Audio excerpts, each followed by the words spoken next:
Chapter 5, The Old Stag, from Grade 4th, Subject English, Book, Santoor. Let us read. In a lush forest lived an old stag who was known for his kindness.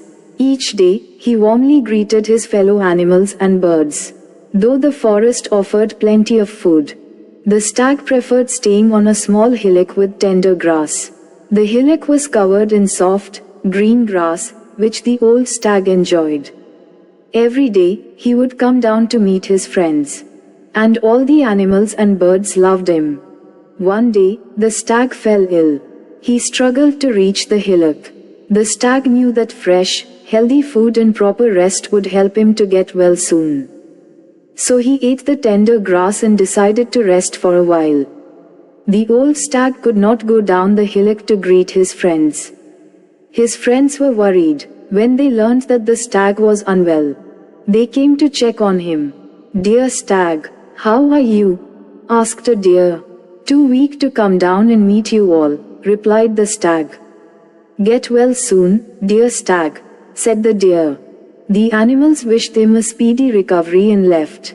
However, before they went back into the forest, the animals ate the fresh green grass growing on the hillock.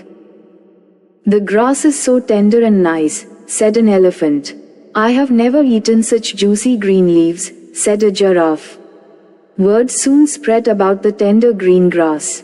Soon, all the animals who came to visit the stag feasted on the tender grass. Anyone who came to visit the stag would also eat the grass. Soon, there was not much grass left for the old stag to eat. He started becoming weaker as days passed. His friends felt ashamed. They realized how their greed had made them forget about their friend, the old stag. They understood that not much grass was left for the stag to eat and recover. The animals decided to find food elsewhere in the forest and not disturb the hillock. Some of them also brought fresh leaves for their friend.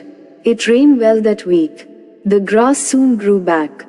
And the old stag had enough food once again. Slowly, the old stag recovered from the illness.